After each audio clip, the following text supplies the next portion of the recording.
getting partnership businesses, okay? So one of the business partnerships I have is with a guy named Kyle, we'll call him, and he's a great partner, has a great business, works really hard. He's everything you want in a partner. And really what I did is he became a portfolio company, right? So me and my team will help him. In exchange, we get a little equity, profit share, etc. On average, he sells 25K deals off $5 leads. He gets leads for $5. It's crazy. It actually upsets me because my leads are about 4 or 5 times more. Now, the CAC, I don't know. I don't know what his actual CAC is, but usually the goal in all these businesses is you want 2x times the CAC plus the COGS, okay? So the CAC is cost of acquisition. COGS is cost of goods sold, and that needs to equal your 30-day cash collected. So in this case, let's say we had 2 coaches that cost $5K a month, and that's my cost of goods sold, right? So that's like my COGS, okay? And then the CAC, well, let's say was 5,000 too. So you got 20,000 plus 10,000, right? Because you're timesing that. And then you need to collect at least 30K, right? So we're way above that. I mean, we are way above that. It's not even close. All these examples I gave you is a fast cash conversion cycle. And partially is because we are charging such a high price point that it takes such little money to acquire a customer at that price point. And the thing is like, if you don't know how to do this, you need to learn how to create an offer in a way where you can sell it at a high price point, because it's very easy to do once you've actually created it. Then you want to then use businesses that carry multiples. Think of service versus tech. So I start off in the service industry. Now, the reason starting off in the service industry is easier is you just need a cell phone like this, okay? You can use a computer, you can use it online. You don't have to build anything relatively, like giving someone fitness coaching, giving someone business coaching. You just tell them what to do, right? It's really simple.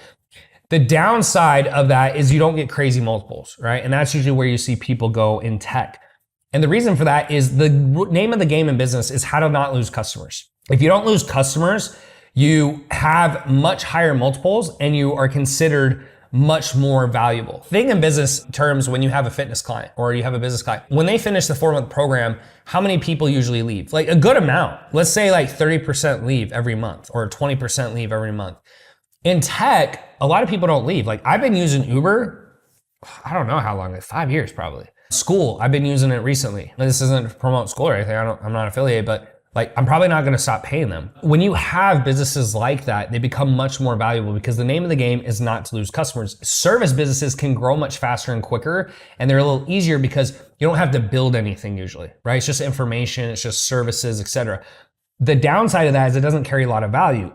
So something I've been doing is I've been trying to progress, and something you can do as well, is that you can start building businesses or getting into businesses that have higher multiples. The benefit too is they grow tax free because you don't have to pay tax on what it's worth. So the way people actually become billionaires is it's not they actually have $1 billion of cash.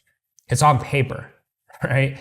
And so let's say I have a tech company that's doing $1 million and has a 10x multiple, which is pretty typical. That means I'm worth $10 million and I don't have to pay tax on any of that, right? Because until it cashes out or I receive the cash, I don't have to do it. So that's the reason I bought 2 tech companies now. I've started a tech company, and now I think longer term on the business side, because it's easier to get rich and wealthy if you're not constantly trying to get new clients each and every month, which is part of the issue with service businesses. Is like you keep some clients long term, but for the most part, they come in, they get the service, they get the reward, and then they just go, oh, like I don't need you anymore, right?